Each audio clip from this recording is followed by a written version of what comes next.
Doctor Francisco Proaño, director de la Academia Ecuatoriana de la Lengua. Eh, Señor don Tomás López Vilariño, ministro consejero de la Embajada de España. Señor doctor Gonzalo Ortiz, subdirector de la Academia Ecuatoriana de la Lengua. Estimados académicos, aquí presentes, señoras, señores, distinguidos amigos. Una brevísima presentación de este acto.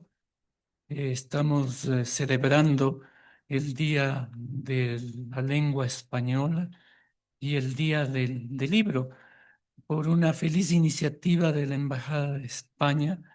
El Día del Idioma Español se convirtió en la Semana del Idioma Español, con una veintena de actos, en muchos de los cuales la Academia Ecuatoriana de la Lengua, a muchos de los cuales estuvo asociada, coparticipó la Academia Ecuatoriana de la Lengua. Ayer tuvimos un acto estupendo de el lenguaje, el español y el lenguaje jurídico, interesantísimo, novedoso. Hoy en el metro de Quito fue una presentación con un público heterogéneo, popular, del Diccionario Académico de Ecuatorianismos. Muy linda presentación. Y ha sido muy grato entonces el celebrar no solo el Día de la Lengua Española, sino la Semana de la Lengua Española. Y ahora celebramos el Día del Libro. Pues el Día del Libro nació antes como una fiesta catalana, me parece, la fiesta de San Jorge, ¿no? Con el hábito de regalar un libro y una rosa, pero luego, con el paso de los años, el Día del Libro fue de una celebración internacional por declaración de la UNESCO, ¿no? Y es importantísimo porque este 23 de abril, eh, coincidentemente, se conmemoran la muerte de don Miguel de Cervantes, William Shakespeare y del Inca Garcilaso de la Vega. Y eh, pues celebrar el Día del Libro eh, evocando la figura de Cervantes es extraordinario, porque Cervantes fue un gran lector. ¿No? Recuerden ustedes que en el Quijote nos confiesa que incluso leía los papeles tirados en la calle. Y no es una arbitrariedad que en la gran novela hayan lectores de la novela y novela dentro de la novela. En la primera parte hay como cuatro novelas y hay una novela que leen, la del curioso impertinente, que aparentemente no tiene nada que ver con los temas del Quijote, porque las otras cuatro novelas sí tienen algunas interferencias, algunas relaciones con el Quijote. Y en la segunda parte del Quijote está presente el Quijote de Avellaneda, el falso Quijote, y está presente la primera parte del Quijote, porque don Miguel de Cervantes fue el inventor de la moderna novela. No hay recurso, excepto, diría yo, solo el monólogo, la corriente de conciencia que se lee en el Ulises de Joyce. Todos los otros recursos podemos, creo yo, encontrar en el Quijote de Cervantes. Entonces, eh, y Cervantes fue además eh, de, inauguró la novela moderna, aunque tuvo una vida desventurada, ¿no? Una vida desventurada, con una serie de episodios. Del principal aprendizaje me parece que fue en la lectura de la vida, de la experiencia vital, con episodios tan dramáticos y tan novelescos como los de 5 años más de cautiverio, ¿no?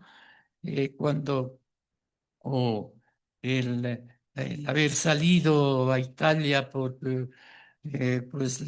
por un infortunado duelo para evitar que le cortaran la mano, pues era una pena gravísima la del duelo. Y sin embargo, en ocasión pues extraordinaria, un arcabuzazo le dejó mal la mano izquierda, ¿no? Una serie de desventuras y la última desventura, cuando no fue tan, no tuvo tanta suerte como Lope de Vega. Lope de Vega sí fue afortunado y famoso y tuvo fortuna, y Cervantes no.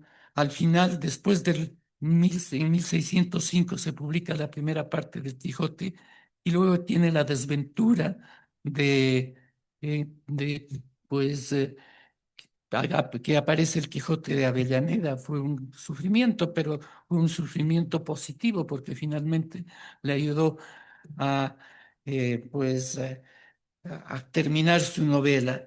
Y yo quisiera solo leer un fragmento pequeñísimo del prólogo, digamos, la dedicatoria de la última novela de Cervantes, de Persiles y Segismunda, cuando le ofrece al conde de Lemos este texto, esta novela, y le dice: puesto ya el pie en el estribo, quisiera yo no vinieran tan a pelo en esta mi epístola, porque casi con las mismas palabras la puedo comenzar diciendo: puesto ya el pie en el estribo, con las ansias de la muerte, gran Señor, esta te escribo. Ayer me dieron la extrema unción y hoy escribo esta. El tiempo es breve, las ansias crecen, las esperanzas menguan y con todo esto llevo la vida sobre el deseo que tengo de vivir. Qué hermoso aquello, ¿no? Llevo la vida sobre el deseo que tengo de vivir. Me parece que esta es una de las grandes lecciones cervantinas, el amor a la vida, a pesar del sentido trágico final del Quijote, el regreso a la cordura, ¿no? También inaugura la novela moderna por este carácter plurívoco, ambiguo. No, ya no es la visión unívoca medieval, sino es la visión múltiple el, que anuncia la modernidad. Entonces es una feliz coincidencia que este gran lector, este gran artista, Miguel de Cervantes, estamos conmemorando a partir de de esta celebración de la lectura, estamos conmemorando la muerte de este gran genio. Por esta razón, nosotros, yo quiero agradecer la presencia de ustedes y decirles que en el orden del día habrá una lectura primera.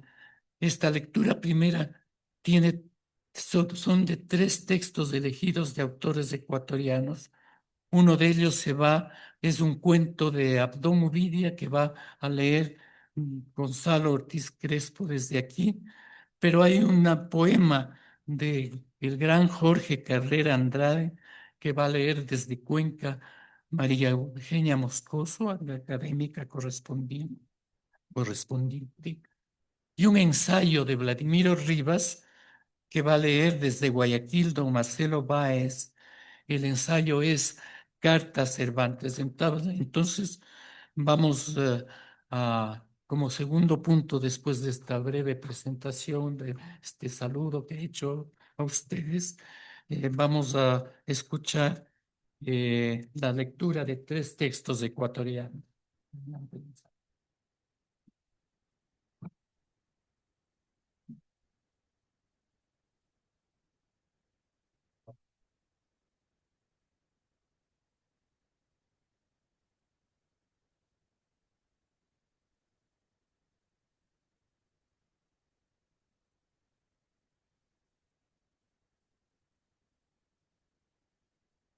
Cómo fabricar un escritor, por Abdón Uvidia.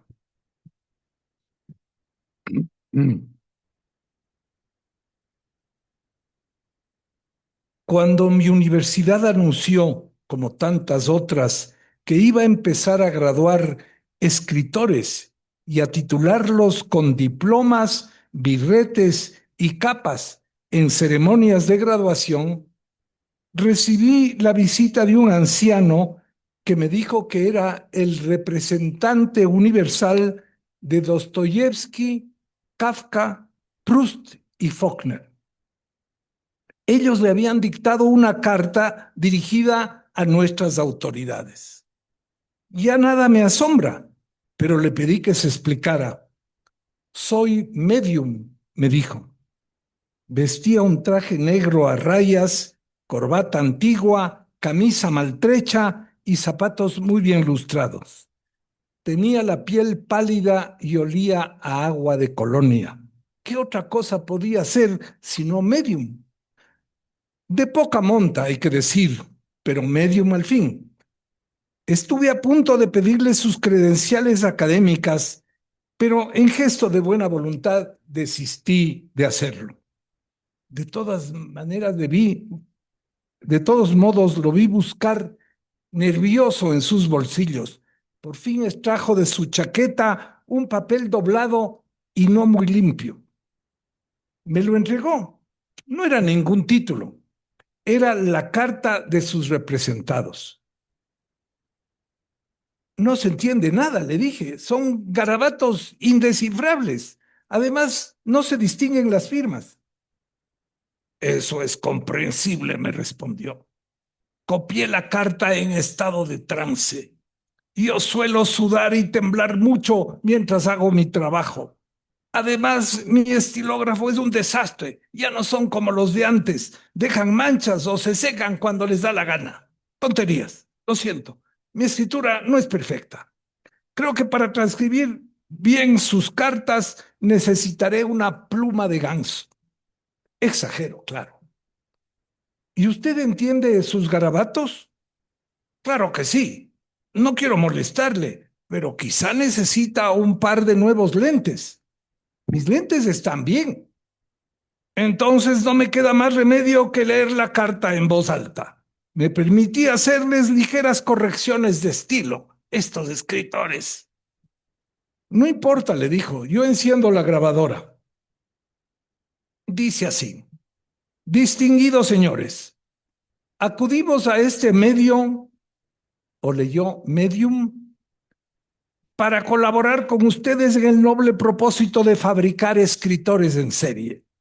Dada nuestra experiencia, nos permitimos sugerirles un método que ahorrará pasos innecesarios.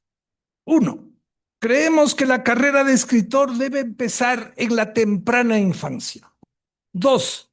Mientras ella dure, el futuro poeta, novelista o dramaturgo debe ser sometido a intensos tormentos. No importa si son crueles, el caso de Fyodor, o dulces y amorosos, el caso de Marcel. El olvido de un beso puede ser tan cruel como una bofetada. 3. Eso lo volverá distinto. Es crucial que el niño sufra la soledad profunda. No hay nadie más solo que un niño solo. Ella le garantizará que luego, si viene el éxito, ningún jolgorio le haga olvidarla. 4. La adolescencia es la segunda etapa clave en su formación. Hay que inculcarle deseos inconfesables, deseos incestuosos o parricidas, deseos feroces. El sexo es un gran aliado de la literatura. Mientras más reprimido, mejor. Se traducirá en ira, elocuente o callada, no importa. Un adolescente rabioso o remordido será un gran proyecto de escritor. 5. La otra cara de la furia es el temor. Franz lo recomienda mucho. 6. Entonces hay que mostrarle las salidas extremas que tiene a su alcance. Ensueños suicidas o actos heroicos. En el fondo son lo mismo. 7. Es el momento de los amores imposibles.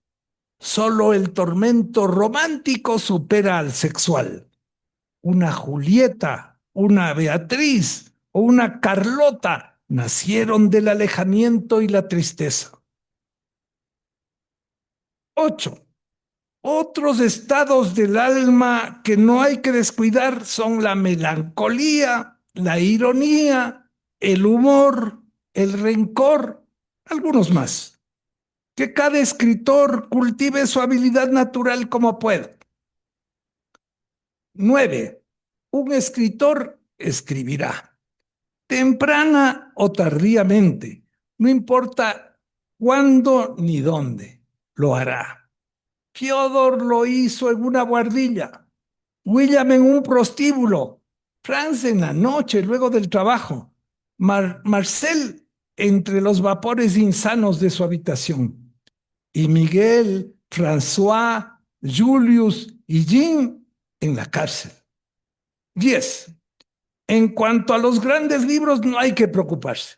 El buen escritor terminará por encontrarlos, con o sin ayuda. Buscará autores que le trastornen la mente y el corazón, y solo los muy grandes lo lograrán. De pronto el médium cayó. Se puso pálido y empezó a sudar. Yo le pedí que continuara leyendo la carta. No puedo, me dijo. Entonces empezó a mascullar entre espumarajos una jerigonza incomprensible. Vociferaba. ¿Qué dice? No le entiendo nada. No estoy hablando con usted. Estoy hablando con ellos. Me reclaman. Dicen que no están de acuerdo con mi transcripción. William y Fyodor son muy groseros. Franz y Marcel un poco menos. El médium gesticulaba de pie, mostraba el blanco de los ojos, se atragantaba con sus palabras y temblaba. Mejor vuelva otra vez cuando se ponga de acuerdo con ellos, le dije. Si no les transmito sus inquietudes ahora mismo, no me dejarán dormir. Me despiertan a la madrugada con sus alborotos. La verdad es que están muy molestos con esto de los títulos para escritores. Y William me acusa de no haber transcrito fielmente sus palabrotas. Ernest, que no quiso firmar la carta, maldice y jura que cuando logre meterse en el alma de algún escritor que boxee, van a ver lo que les pasa. Se sentó, lucía derrotado, meneó la cabeza y murmuró para sí. El problema es que ya no hay mediums. Creo que soy el último, al menos de aquellos que están familiarizados con la literatura y pueden distinguir sus voces. Por eso me atormentan. El medium giró de improviso la cabeza hacia un lado, hacia el otro, después hacia arriba, después hacia abajo, cruzó y descruzó los brazos con las manos abiertas. Me estoy desconectando, rezongó. Parpadeó, luego me miró fijamente. El trance había pasado. ¿Y entonces qué? Le pregunté. Pues nada, me voy. Tendré otra noche de infierno. Sus reclamos nunca paran. Me acusarán de no haberles comunicado lo concreto de su mensaje y de haberlo debilitado, como ellos dicen. ¿Y cuál era el mensaje? Que si encuentran un aspirante que ya cumple estas condiciones, que no lo dejen entrar a sus aulas, que hagan todo lo posible por impedirlo. Será bueno para él y para ustedes. Si es auténtico, como dice William, querrá escribir y no llamarse escritor. Y menos aún titularse. Cuando más, completará sus vacíos con amigos, tertulias, o a lo mucho con un taller modesto de esos que existen por allí y del que uno puede marcharse cualquier momento para seguir buscando. En sus infiernos íntimos o en el mundo real, los verdaderos sitios de su aprendizaje. Bueno, dijeron más cosas. Lo siento, pero debo irme ya. Tengo que atender un alma en pena. Adiós, adiós. El hombrecillo se fue como vino. Yo me quedé en silencio en ese trabajo que odiaba en la universidad. Miré mi mochila, En ella estaban mis poemas. Quizás nunca los publicaré. No me importan mucho, cumplieron su papel, porque muchas veces me salvaron la vida. Postscriptum. La palabra profesional no existe en la literatura. Un escritor profesional es un artesano aplicado que puede escribir casi sobre cualquier cosa. Un escritor, un poeta, es cualquier cosa menos un profesional, a menos que le demos a la palabra profesión su antiguo valor etimológico, el de profesar, como se profesa una idea, una fe religiosa. Lo otro es más o menos como pensar que alguien que estudió filosofía es un filósofo. Yo me considero un perfecto amateur de la literatura. Abelardo Castillo.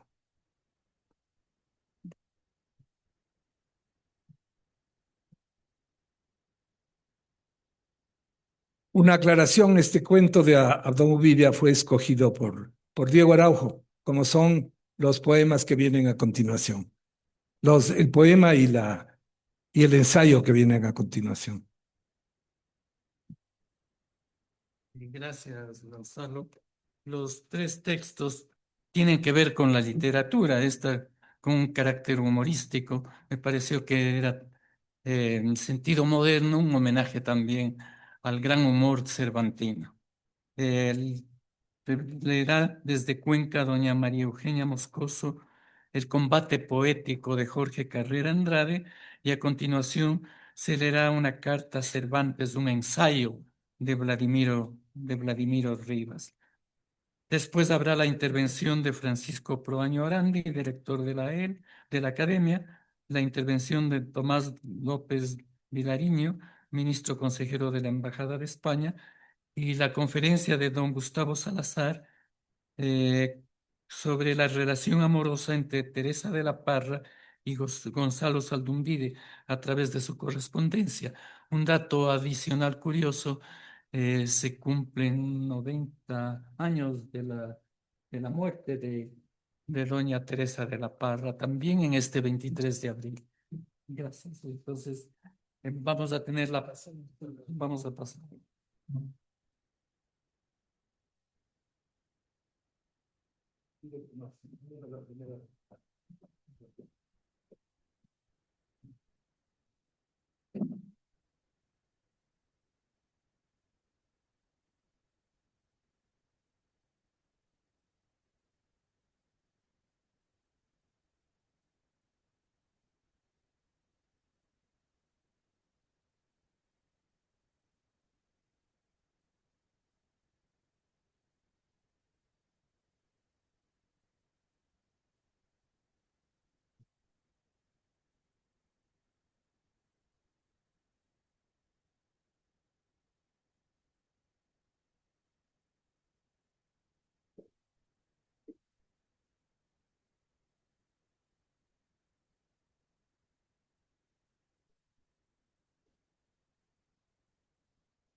El combate poético de Jorge Carrera Andrade. Tú me darás el arma, poesía, para vencer al enemigo oculto, para arrasar las fortalezas fatuas, para escalar las torres de lo bello, para estirpar las sierpes del planeta, instaurando el reinado del rocío. Oh poesía armada, clava tu alfanje de cristal y música en el cuerpo de pulpo de la sombra. Da muerte al escorpión de la injusticia. Corta el pan de la luna para todos. Protege al nido corazón del árbol, a los seres vestidos de inocencia, a las albas del mundo y ciñe tu armadura transparente para el combate diario con la noche. No permitas que rueden las palabras del peldaño en peldaño hasta el estiércol. Haz huir a los cuervos emisarios de fealdad que mienten en tu nombre. Tú me darás el arma, poesía, para abolir el reino del oscuro y devolver al hombre el patrimonio de la luz transformada en amor a las cosas del planeta.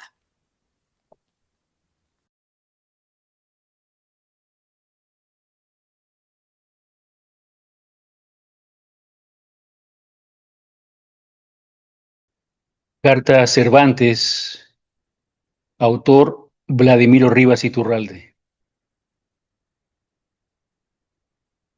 Querido don Miguel, vengo de leer un libro que usted ha escrito en 1912 y publicado en 1913 por un investigador inglés llamado James Fitzmaurice Kelly.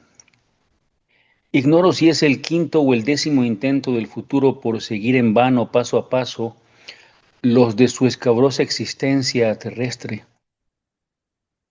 Ignoro también qué opinión le merecían a usted los impíos ingleses, aunque debo afirmar que usted, que tuvo la oportunidad de odiarlos, aunque sea de lejos, como todo su pueblo, supo dar por el contrario en una época de cucuruchos infamantes y de fuego inquisitorial, una lección de tolerancia escribiendo esa deliciosa novela ejemplar que es La Española Inglesa. Dicen por ahí que usted los ignoraba, usted que admiraba a Ariosto y estuvo francamente enamorado de las letras italianas. Usted amaba también las leyendas artúricas, de las cuales, siendo normandas, se han prácticamente apropiado los corsarios de Inglaterra. Antes de seguir, me disculpo por haberlas llamado leyendas, pues usted sabía mejor que yo que la historia de los caballeros de la mesa redonda no era sino una vana invención de historia verdadera y modelo ejemplar. Ignoro una vez más si llegó usted a enterarse de que el inglés fue el primer idioma extranjero al cual se tradujo su Quijote. Así son de inescrutables los designios de la providencia. Lo hizo en vida de usted un tal Thomas Shelton en 1612. Y es sabido que el poeta y dramaturgo William Shakespeare adaptó para el teatro la novela sobre Cardenio el Roto, el de la mala figura, una de las historias paralelas a la de Don Quijote. Si bien retirado ya de la escena, movido el dramaturgo por el juego de almas que su novela proponía, no pudo evitar que Cardenio se perdiera. La muerte lo alcanzó en la misma fecha que a usted, aunque no en el mismo día, porque los ingleses, tan torpes en asuntos de fe, no habían adoptado aún el calendario gregoriano. Todo esto pasaba mientras usted se debatía por conseguir la protección de algún noble que por fin le ofreciera la holgura económica que nunca tuvo. Usted que nos acostumbró a referir unas historias a otras. Intertextualidad llaman a este arte fríamente ahora, que nos enseñó a leer una vida en unas vidas, la suerte de otras vidas, a entender que la conducta humana es con demasiada frecuencia imitación de una vida imaginaria, sino mero reflejo de aquel platónico arquetipo usted, digo, ha encontrado en James Fitzmaurice Kelly, a un sabio historiador en quien se cruzan, como buen inglés, el positivismo sabueso de un detective y la afición forzada, en este caso, por las historias de fantasmas. Le aclaro que en nuestros también aciagos tiempos llamamos detective al sabio inquisidor que rastrea las huellas que uno deja en las cosas para saber a dónde lo llevan o para averiguar quién fue el autor de un delito. El positivismo es más que una doctrina filosófica sobre la verdad por el camino de la observación, una manera de ser. Usted, Cervantes, lo entendería muy bien. Un positivista arrancaría toda la cólera de Don Quijote y hasta la de Sancho, y exasperaría toda su paciencia, queridísimo amigo. Con todo esto quiero decir que el profesor inglés no escribió sino lo que de usted estrictamente se sabía en 1912 y podía demostrarse con documentos. No hay emoción en el libro, reseña documentada de su vida, la subtitulan. La emoción está en nosotros, don Miguel, no solo porque deducimos de ese libro lo infortunada que fue su vida y cómo fue a parar el héroe de Lepanto y el preso de Argel, solidario con sus compañeros de infortunio, en el hombre oscuro agobiado por la pobreza de los últimos años, en el duro veterano dado a soñar para hacer vivible una vida invivible. No solo por esto digo, sino porque su verdadera biografía, que es su obra completa, y en particular su Quijote, nos remite a alguna desdicha de su existencia y viceversa. Quizás no necesito decirlo, pero usted sabía muy bien que su condición de humanidad subalterna sería compensada con creces por su entrañable creación literaria. Y digo también que su verdadera biografía es su propia obra porque el libro del inglés deja dos impresiones sobre el lector. Primera, la calidad fantasmal del biografiado. Usted aparece y desaparece en las páginas y en la mente del lector según lo dicte la palabra del documento que le da presencia física y moral. Por eso abundan expresiones como estas. Cito, luego sabemos de él que está en Italia. Se desvanece enseguida hasta el 15 de octubre, día en que lo vemos, y eso por un momento. En 1592 apareció en Burgos. No vuelven a hacerse visibles sus huellas hasta el 2 de mayo de 1600. Se hace visible de nuevo por estos días en Madrid. Fin de cita. Et sic de Caeteris. Usted, querido Cervantes, podía darse el lujo de escamotear a la historia el curso de sus pasos porque ya sabía misteriosamente que otro hombre estaba viviendo y creciendo en usted. Ese hidalgo que en 3 jornadas emprendió desde la literatura un viaje en pos de la literatura. Ese caballero que como el Mesías velaba mientras los demás dormían y que adoptó el oficio de cargar sobre sus hombros la responsabilidad de todo un mundo que no sé hasta qué punto merecía su sacrificio. Segundo, más una evidencia que una impresión. A medida que sus años transcurren, Cervantes, más hay que decir de usted, porque su imagen se ha convertido poco a poco en virtud de su obra literaria y de la magnitud de sus desdichas domésticas en una imagen pública. Su infancia y su adolescencia no parecen haber tenido, como en muchos otros artistas, una dimensión historiable. De hecho, usted es un escritor de la madurez del hombre y acaso también de la vejez. De ahí la nostalgia que se respira en sus páginas, colmadas de una indescriptible, inanalizable sabiduría de la vida. No sé qué opinaría usted de ese libro. Quiero confesarle que a menudo me he sorprendido a mí mismo jugando a ser usted que lo lee, fingiendo que yo soy usted que lee y sonríe como tantas veces lo he sorprendido en su Quijote, con una humana, demasiado humana, sonrisa indulgente. Para empezar, imagino que pese a la conciencia que usted tenía del valor de su obra, le sorprendería cuánto llegó usted a importar a la posteridad. Sin embargo, de que el sabio erudito inglés omite por principio todo juicio crítico acerca de su obra. Le molestaría sin duda que se hayan publicado una vez más los rumores acerca de la vida privada de las 5 mujeres que vivieron con usted en Valladolid cuando la corte se estableció en ella. Cuánto estuvo usted a merced de la pobreza nos lo dice cada página del libro. Abundan en su vida, al igual que en la de un escritor ruso que mucho lo amó y admiró, llamado Dostoyevsky, los acreedores y deudas, la ronda de fiadores.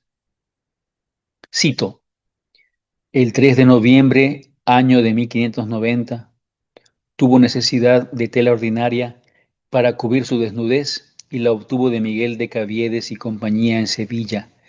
No empero, antes de que su amigo Gutiérrez lo fiase por el precio 10 ducados y no sin que Gutiérrez hubiera firmado la escritura de fianza ante 4 notarios, formalidades suficientes para garantizar el pago de la deuda nacional. Fin de cita. No sé qué importancia dio usted a las palabras del censor Márquez Torres, que preceden a su segunda parte del Quijote, y que en este libro sobre usted son subrayadas. Según ellas, era conveniente mantenerlo a usted en la pobreza para que enriqueciera a España y a la literatura. Quizá usted acató esta sentencia como un elogio, como el reconocimiento de una virtud emparentada a la voluntad de sacrificio del soldado y del caballero andante.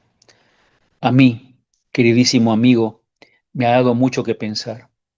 Esta injusticia, porque me parece una injusticia más, nos convierte entonces a nosotros, los beneficiarios de su obra, en deudores de una deuda impagable y eterna, y en verdugos por principio de todos los artistas del presente y del porvenir. No se trata de adularlos tampoco. Yo, como usted, considero la adulación uno de los mayores vicios humanos. Se trata simplemente de evitar toda forma de servilismo y de tortura y represión. Usted tuvo que disfrazarse mucho para decir las verdades, por eso quiso tanto a los locos y se expresó a través de ellos. Y yo quiero confesarle una, amigo mío, que yo reconozca la injusticia detrás de las palabras del censor Márquez Torres no significa que haya resuelto mi problema de una vez y para siempre en esto de la relación entre el sufrimiento del artista y calidad del producto artístico, relación que daría lugar a toda una sesuda reflexión acerca de lo que pedantemente he dado en llamar economía política de la escritura. No la he resuelto porque encuentro algo de razón en las palabras condenatorias del censor. Yo leo y releo y disfruto de su gran libro y sé, para mí, que sin esa suma de miserias de su vida, habría sido quizás más difícil para usted llegar a una transformación que fuera, como llegó a ser en efecto, una más alta forma de existencia. Esté usted tranquilo, amigo mío, que por méritos propios, su hijo seco, avellanado, antojadizo y lleno de pensamientos varios y nunca imaginados de otro alguno, es para la posteridad el seguro fiador de su gloria. Lo abrazo con la amistad que supo darme.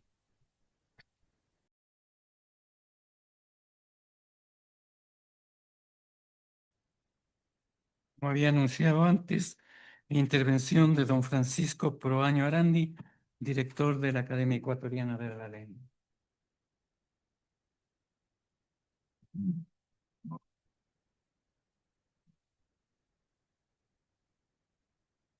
Muy buenas noches. Empiezo por agradecer a la Embajada de España por la feliz iniciativa de celebrar con la participación de prestigiosas instituciones y desde diversas perspectivas esta Semana de la Lengua Española, en una secuencia de actividades que abarca desde la literatura y el teatro hasta el cine, la ciencia o el derecho, entre otros temas de enorme interés. Este agradecimiento se vuelve tanto más entrañable puesto que la Academia Ecuatoriana de la Lengua, por invitación del excelentísimo señor embajador don Enrique Iturriaga, del ministro consejero don Tomás López Vilariño, quien esta noche nos acompaña, y de su activa y entusiasta consejera cultural doña Mercedes Millán, participó en la coordinación de las distintas actividades. Una de ellas, esta sesión que hoy nos congrega en el auditorio de nuestra institución, casa que es la de ustedes, y en la que de manera cotidiana se investiga, se cultiva y se rinde permanente homenaje a la maravillosa lengua de Cervantes. Una veintena de actos han sido previstos en una jornada que aún no termina, puesto que concluirá, tengo idea, el próximo sábado. Se ha dicho con razón que el idioma fue lo más prodigioso que dejó en América la presencia española. En efecto, el rico romance castellano, nacido en la península ibérica, más allá de las rígidas normas impuestas por la España tridentina y de las violencias y exacciones de muchos de los conquistadores, trajo el espejismo de una promesa, de vino fragua donde se han forjado las más asombrosas experiencias verbales, ya en el Caribe, ya en el cono sur del continente, ya a lo largo y ancho de la inconmensurable cordillera andina. prodigiosas experiencias verbales como las de Juana Inés La Cruz, Juan Montalvo, José Martí Lezama Lima, Rubén Darío o Borges, para citar a unos pocos entre los grandes protagonistas de tan alta aventura. Pero mucho antes de que el idioma castellano llegara a América, no podemos dejar de referirnos al milenario proceso en que se va fraguando el idioma, una lengua que hoy es hablada y constituye preciado patrimonio espiritual de más de 600 millones de personas en el mundo. En el devenir de los muchos siglos que anteceden al inicio de la era cristiana, lo que ahora es España sería escenario, solo para referirnos a la evolución del idioma, de sucesivas simbiosis. Las lenguas prerromanas y en especial la de los iberos, que conocían ya la escritura y eran poseedores de una importante cultura, especialmente artística, experimentaban múltiples interinfluencias con las que llevaban a la península las sucesivas migraciones de otros pueblos, como los fenicios, los celtas, los vascos y al cabo, hacia el siglo II antes de Cristo, los romanos, estos últimos en son de conquista. De esa conjunción de idiomas cobraría su mayor vigencia el latín, de modo que ya en el siglo I de nuestra era, lo que entonces se conocía como Hispania se habría convertido en un eslabón importante de la cultura latina. Emperadores como Adriano, Trajano o Marco Aurelio tenían origen español, y escritores y filósofos como Séneca, Quintiliano o Lucano eran españoles. En los siglos posteriores, el trasiego hacia la península de otros pueblos, como los visigodos y más tarde los árabes, y también de los inmigrantes hebreos de la diáspora, irían dejando profundas improntas en la evolución del idioma. Al tenor de la Reconquista, uno de los dialectos procedentes del latín, el castellano, propio del condado de Castilla, logra expandirse más allá de sus fronteras. Hacia el año 1000, en el monasterio de San Miguel de la Cogolla, en La Rioja, aparecerá el primer documento escrito en lo que los especialistas denominan el protoespañol, que no es el latín, sino una lengua nueva. Y es en esta nueva lengua que se escribe y canta la primera gran muestra de la literatura española, el Cantar del Mío Cid. Para esta nueva lengua será decisivo el año 1492, año de la Reconquista, de la aparición de la primera gramática del idioma castellano, la de Antonio de Nebrija, y en el que Cristóbal Colón arriba a tierras americanas, inicio de la llegada también del español a un continente donde como un destino histórico, el rico romance castellano se expandirá sin dejar de desplazarse en un intenso trajín de interinfluencias con las lenguas vernáculas, desde el Caribe a los Andes. En los años previos a 1492, el idioma había seguido una notable evolución gracias a los aportes claves de personajes como Alfonso X el Sabio, el infante Juan Manuel, el marqués de Santillana, los arciprestes de Ita o de Talavera, Gonzalo de Bercelo y el grande Jorge Manrique. Todo este proceso proseguirá hasta su espléndida culminación en la obra magna del idioma, El Quijote. El gran lingüista y gramático ecuatoriano Humberto Toscano dice a propósito de esa evolución, cito, en el siglo XVI van desapareciendo poco a poco las vacilaciones de timbre de las vocales inacentuadas. El lenguaje de Santa Teresa, por ejemplo, que huía de los cultismos o daba forma vulgar a los pocos que empleaba, que escribía como hablaba en afán de sencillez y prenda de humildad, que nunca releía sus escritos para mejorarlos, es una fuente preciosa para conocer el habla hidalga de Castilla la Vieja, en el siglo XVI. Fin de la cita.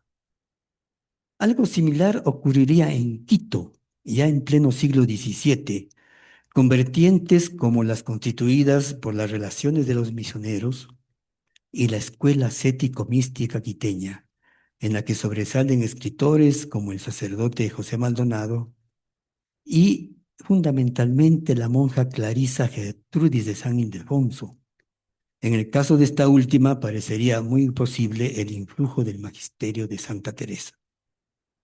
Hoy, 23 de abril, se celebra el Día Internacional del Libro, fecha, como ya nos hablaba nuestro secretario, don Diego Araujo, en la que recordamos el fallecimiento de dos grandes de las letras universales, Miguel de Cervantes y William Shakespeare, y junto a ellos al Inca Garcilaso de la Vega y a la escritora venezolana Teresa de la Parra, fallecido el primero, Garcilaso de la Vega, el 23 de abril de 1616, y la segunda en fecha similar del año 1936.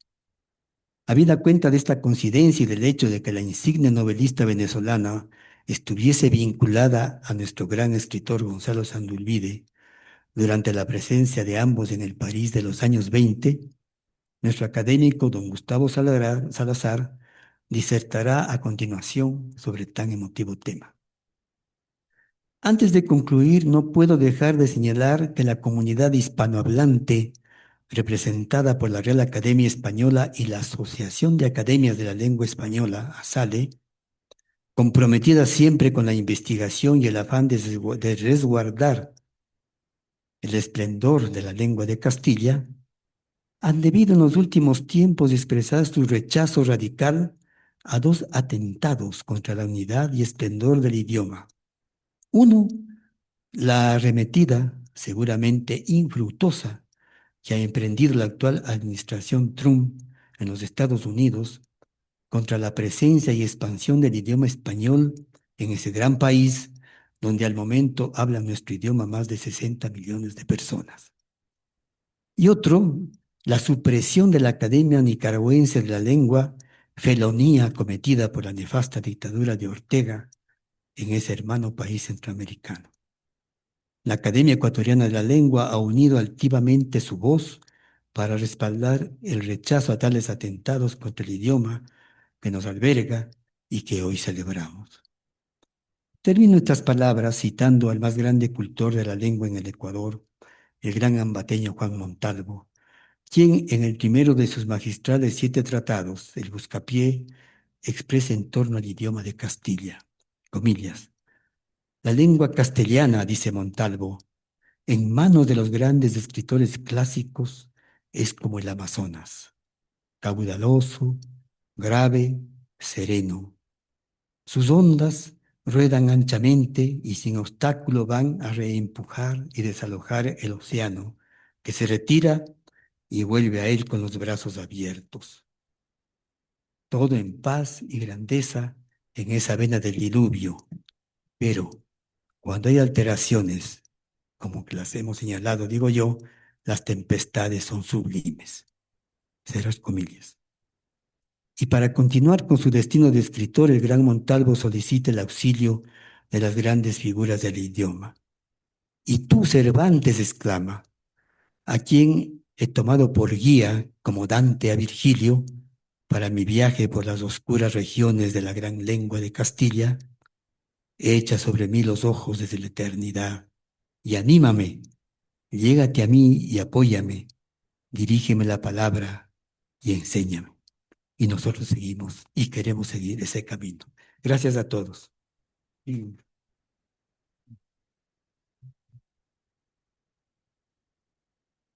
Inmediatamente intervendrá don Tomás López Vilariño, ministro consejero de la Embajada de España.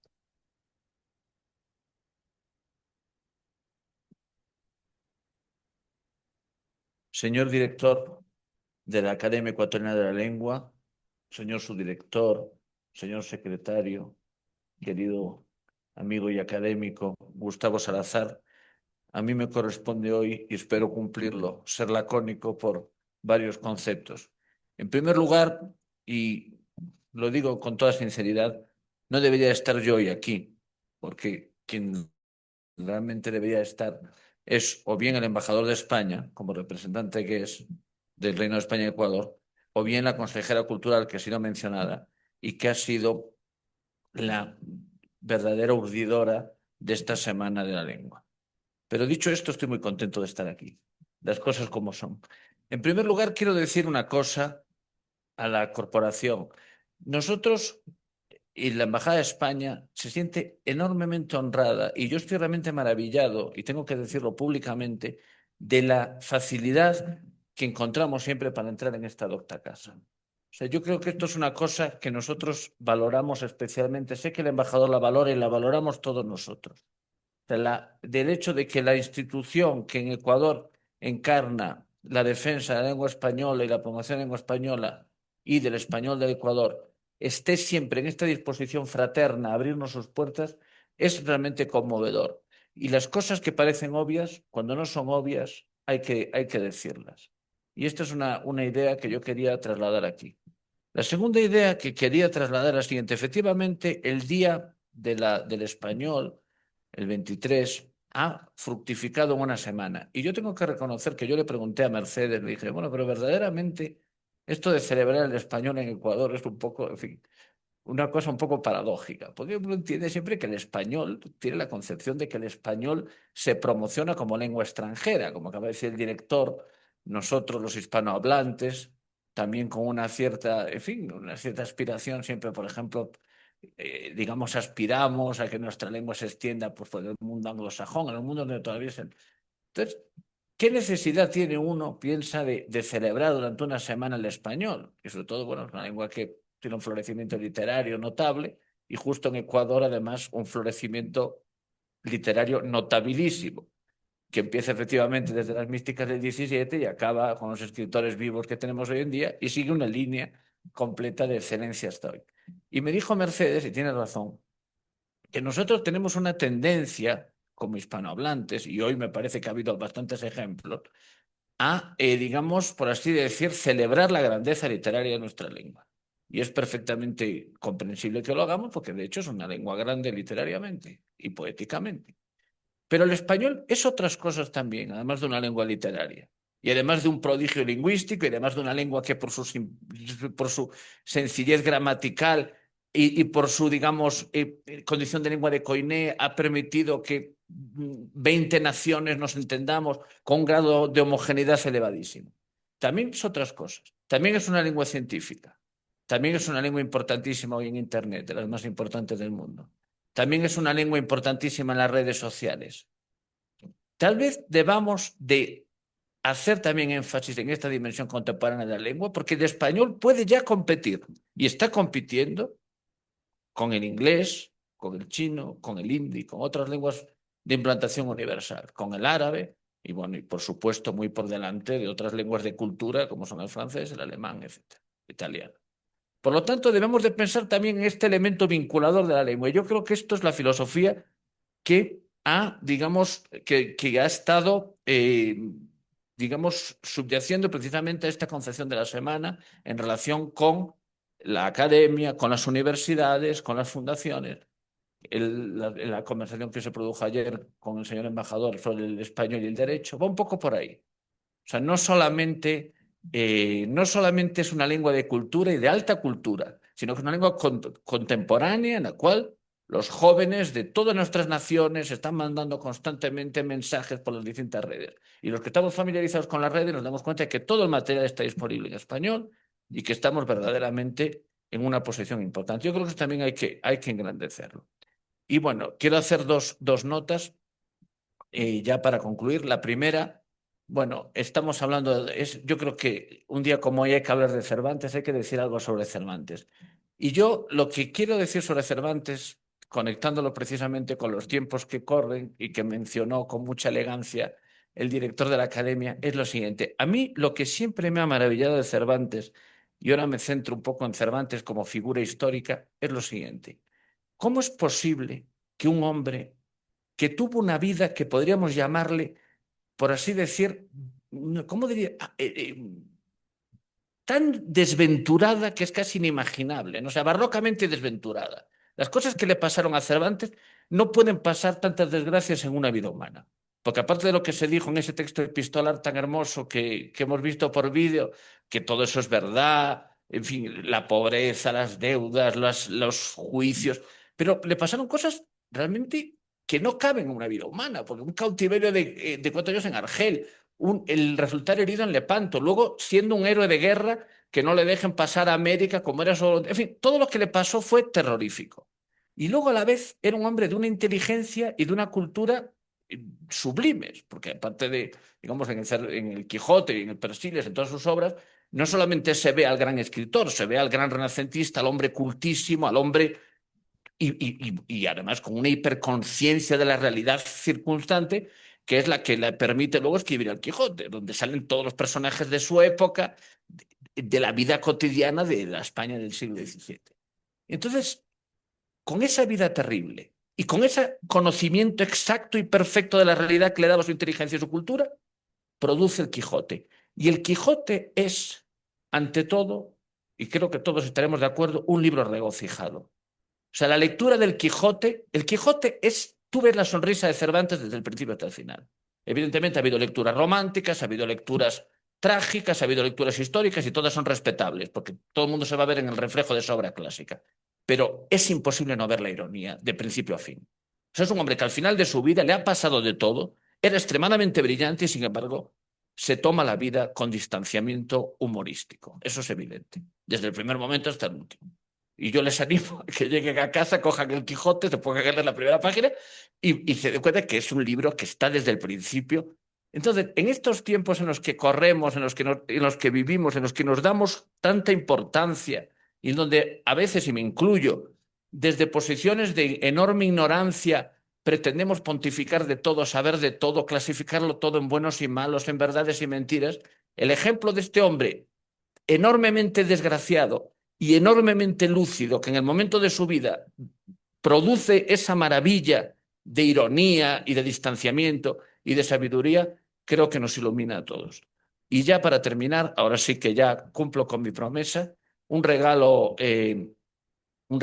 póstumo, digamos un regalo añadido, para así decir, a esta oportunidad que se me brinda, que es pues precisamente que sea mi querido amigo Gustavo Salazar el que nos vaya a ilustrar ahora sobre las relaciones entre Gonzalo Zaldunvide y Teresa de la Parra, dos personajes contemporáneos fundamentales, no solo de la literatura hispanoamericana, sino de la literatura en español, pues que a mí me resulta precisamente una honra especial, personal e íntima, pues el haber podido tomar la palabra delante de mi querido amigo y gran erudito Gustavo Salazar. Muchas gracias.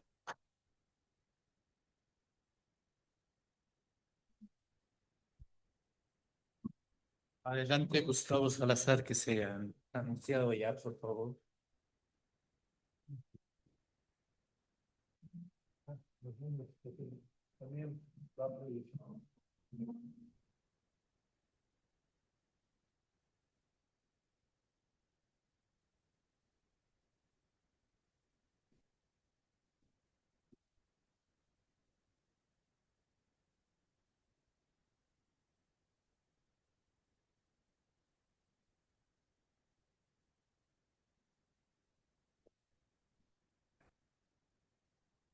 Lo puse ya en, no, el principio, perdón, sí.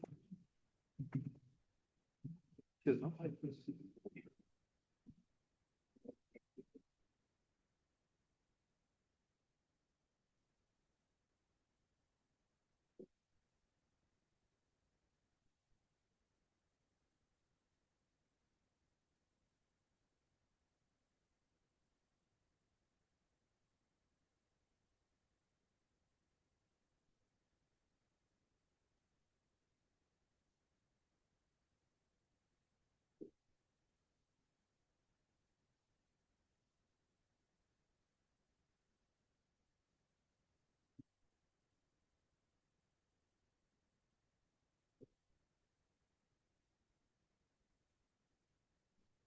Buenas tardes.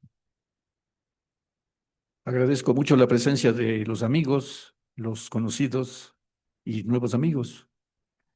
El tema del que voy a hablar hoy eh, ha planteado dos inquietudes. Inicialmente, pues, algunos amigos me han dicho que ¿De dónde saco que existió esa relación? Porque en las redes sociales no consta. Entonces, claro, hurgando un poco más, pues les anticipo, algunas de las cartas de Teresa de la Parra a Gonzalo Saldumbide están en las redes desde hace siquiera unos 15 años. Yo me los he descargado además. Pero ahora empiezo. Relación amorosa entre Teresa de la Parra y Gonzalo Saldumbide a través de su correspondencia. En las últimas 5 décadas han aparecido múltiples publicaciones relacionadas con escritores, artistas e intelectuales hispanoamericanos. En Europa, en la primera mitad del siglo XX, estudios monográficos acerca de algunos de sus autores, grupos y obras, desde la irrupción de Gómez Carrillo y Rubén Darío hasta Octavio Paz, pasando por los hermanos Francisco y Ventura García Calderón, Alfonso Reyes, Gabriela Mistral, Roberto Arlt, Miguel Ángel Asturias, Victoria Ocampo, Alejo Carpentier, César Vallejo o Pablo Neruda. De lo que conozco hasta la fecha, no se ha publicado algún estudio de conjunto acerca de esta fascinante época cultural de Hispanoamérica. Es sin duda un estudio pendiente de llevarse a cabo. Todo un universo de ideas, propuestas estéticas y de pensamiento, con sus propios movimientos y tendencias particulares. Además de las obras publicadas, de esos autores se han recopilado las crónicas periodísticas de varios de ellos, mientras permanecieron en Europa, como Vallejo, Asturias, Mariátegui, Carpentier, Mistral, Reyes, Ugarte, Uslar Pietri, entre otros, o libros de memorias o autobiografías, como las de José Vasconcelos, Manuel Ugarte o Pablo Neruda. Hoy les propongo pasar breve revista a 2 destacados escritores sudamericanos que establecieron su relación en ese sorprendente escenario, sin dejar de mencionar a otros personajes que compartieron ciudades y espacios comunes en aquel entonces. Teresa de la Parra, escritora venezolana nacida en París en 1889, el mismo año que Gabriela Mistral. Su obra literaria se reduce a unos cuantos relatos, 2 novelas, Ifigenia, de 1924, y Memorias de Mama Blanca, 1928, y concluye con unas cuantas conferencias. Sin embargo, su producción más íntima, la epistolar, es un género literario en sí mismo, semejante al de otros autores de renombre, y reclama desde hace varias décadas una edición anotada que, aparte de dar forma a una de las piezas que conforman ese gran rompecabezas cultural y artístico hispanoamericano, sería un valioso complemento a su producción literaria. Teresa, a principios de los años 30 del siglo pasado, enfermó de tuberculosis y después de un agobiante tratamiento y recaídas, falleció en la población de Fuenfría, a unos 60 kilómetros de Madrid. Gonzalo Saldumbide, quien fue el 9º director de esta docta institución entre 1961 y 1965, cuando falleció, nació en Quito en 1882, escritor de fuste, que tuvo una vida itinerante en los distintos destinos a donde le llevó su ejercicio diplomático profesional. Publicó varios libros de ensayos y crítica literaria. Alguno de ellos se mantiene como verdadero referente en el género. Estudió y opinó acerca de Barbius, D'Annunzio, Rodó, Montalvo, Gaspar de Villarroel o Juan Bautista Aguirre, entre otros autores y trabajos de menor envergadura publicados en diversas revistas. Su novela Égloga Trágica, 1956, obra que desde su aparición generó una pugna entre los admiradores de la misma y sus detractores, estos últimos sobre todo al analizarla desde un punto de vista ideológico. En 1924, un concurso de novela en París, de cuyo jurado formó parte Ventura García Calderón, amigo íntimo de Gonzalo Saldumbide, le concedió el premio a Ifigenia de Teresa de la Parra, quien al poco tiempo mantuvo una relación amorosa con Gonzalo Saldumbide. Él le dedicó un generoso artículo que pensaba leerlo en esta sesión. Dicha relación se transformó en una serena amistad que duraría hasta la muerte de la novelista venezolana el 23 de abril de 1936, 3 meses antes del golpe de Estado en España, el 17 de julio de 1936. Acerca de esta relación entre Gonzalo Saldumbide y Teresa de la Parra, ha sido Belia Bosch, junto con Alfonso Rumazo González, quien también fue académico, quien dedicara varios artículos de prensa a esta historia de amor, y posteriormente Efraín Villasís, quienes han tenido la interés intelectual de publicar y difundir lo que confirman aquellas misivas. Teresa y Gonzalo se amaron intensamente. El celo y o la envidia, manifestados por quienes la conocieron, más bien dicho, por quienes los conocieron, pretendieron ocultar, negar o desvirtuar cualquier testimonio que evidencie esa relación. Llegaron en ocasiones a la maledicencia, descuidando plenamente que el amor entre dos personas, como dijera Octavio Paz, es exclusivo y excluyente. Otra posición, esta sí comprensible, sería la de quienes por pudor y respeto a la amiga o a los amigos, y luego a su memoria, se reservaron cualquier opinión o comentario. Entre los primeros estarían Lidia Cabrera y Juan Liscano, y entre los segundos, Gabriela Mistral y Margot Arce, una de las secretarias de Gabriela. Y una tercera posición, la del ocultamiento, en donde estaría Mariano Picón Salas, eminente ensayista venezolano, quien al opinar acerca de una selección de la correspondencia de Teresa en 1951, no hace la menor alusión a Saldumbide. Y al reproducir una carta de Gabriela Mistral, cuyo destinatario es evidente que fue Saldumbide, por su contenido, tan solo registran Z. Dice carta de Gabriela Mistral a Z, señalando que no saben de quién se trata. Aparte estaría el testimonio discreto y la caballerosidad de Saldumbide, quien sobrevivió a la venezolana 29 años.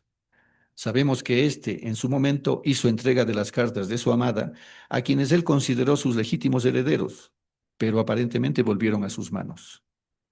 Esta correspondencia comprende 12 años de relación. Hasta la fecha se conocen 38 cartas, tarjetas postales o billetes de Teresa y 7 de Gonzalo. La mayoría de las misivas de Teresa están escritas a lápiz, en las cuales firma indistintamente con su nombre o con su inicial, la letra T. La organización de esta correspondencia es un verdadero reto para cualquier investigador, ya que la autora en la mayoría de estas cartas no registra ni el lugar ni la fecha de remisión. Indistintamente pone solo el año, el mes o el día. En ocasiones apunta, hoy a las 11:30, viernes, miércoles o simplemente jueves santo. En estas circunstancias requeriríamos al personaje del cuento de Abdón Uvidia para que nos ubique exactamente el día en que fue redactada la carta. Lamentablemente, al faltar muchas cartas de ida y vuelta, no hay secuencia. El destino de estas misivas ha sufrido una serie de vicisitudes. De lo que se sabe, han viajado con sus respectivos destinatarios por los sitios en donde estuvieron radicados en América o Europa: París, Caracas, Quito, Bebey, Madrid, Washington y Cercedilla, etc.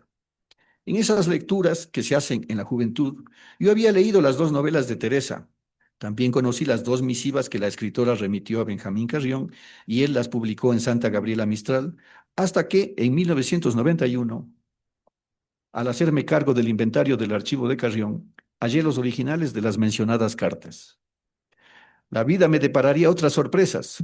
En 1999, Martín Pallares y Orlando Pérez, cuando eran amigos y colegas, pusieron en manos de Efraín Villasís y mías un paquete de cartas originales para hacer un artículo, que con el apoyo del doctor Irving Zapater pudimos transformar en libro, titulado Cartas 1933-1934, publicado en el año 2000. Ahí consta una carta amorosa a Teresa de Saldumbide. Al año siguiente conocimos a doña Celia Saldumbide, hija del escritor quiteño, quien nos permitió acceder al archivo de su padre, situación que nos llevó a muchísimas sorpresas.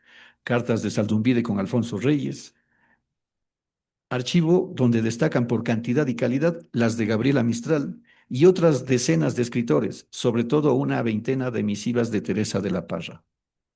En el año 2000 viajé a España y mi menaje estaba compuesto sobre todo por fotocopias de las cartas de los mencionados personajes y otros autores más.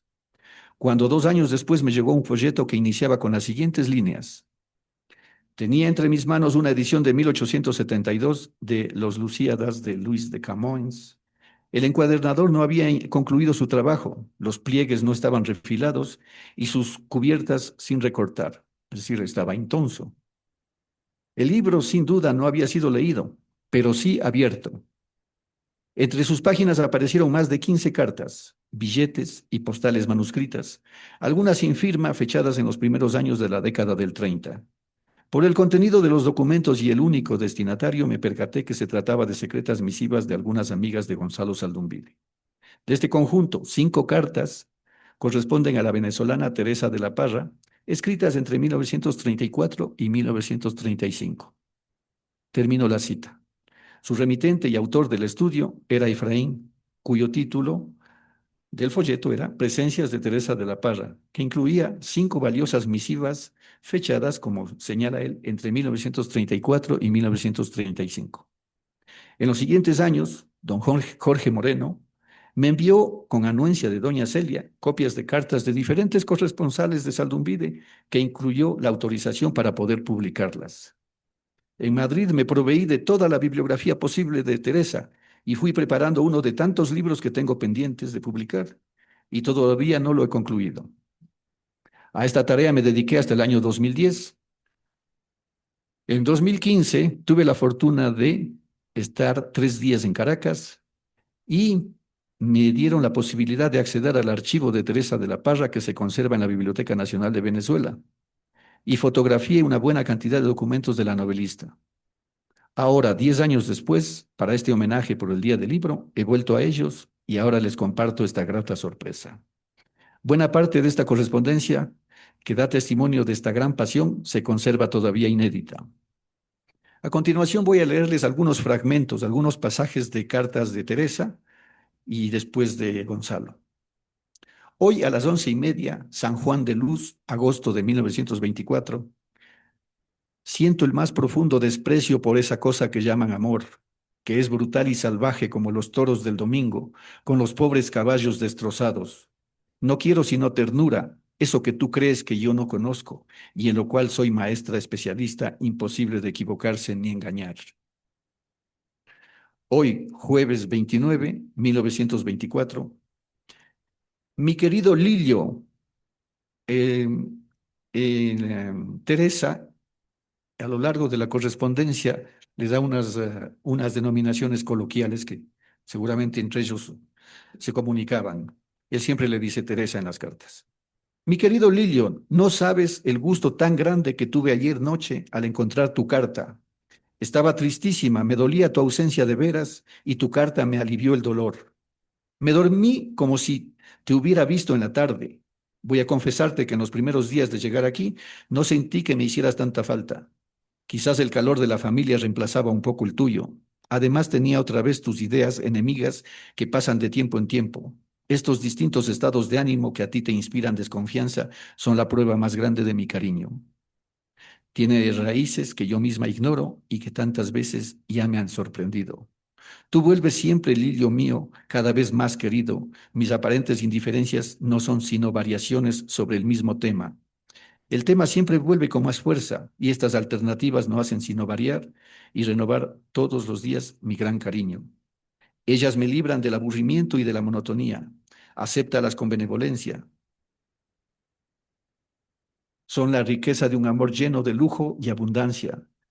Que si soy rica, no te quejes ahora de esa riqueza que brota como la tierra que te perteneciera, esta que no sabe de cheques, ni de acciones, ni de billetes de bancos, papeles sucios.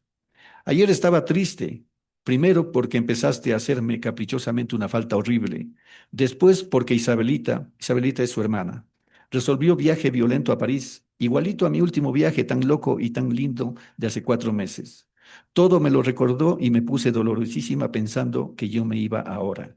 Porque te adoro, con ese amor que solo nace de las grandes barreras, este que conocemos ahora nosotros dos. Desgraciadamente no tenemos el dinero que rompe las barreras y alisa los caminos. Escríbeme 2 palabras siempre que puedas. No sabes cómo se parecen a tus besos lindos. Es más largo ese beso de los ojos con palabras escritas que el de los 4 labios, y me dejan a mí un rastro más pegajoso que el del rojo Guerlain, que por lo menos se quita con jabón y agua. Tu rojo no se me ha ido, Lilito, desde anoche, y voy a decirte hoy en un telegrama que llegue antes que la carta. No estés triste. Piensa que cuentas desde lejos siempre, siempre con el calor y el cariño y el perdón diario de tu fiel y amorosa Teresa. Una breve postscriptum. El tiempo aquí es una maravilla. Brisa con calor apenas acentuado al mediodía, unas noches divinas, unas mañanitas frescas que yo paso en el jardín. Si estuvieras aquí tú, verías cómo no es mentira la felicidad y la alegría. Esto lo escribe desde Caracas.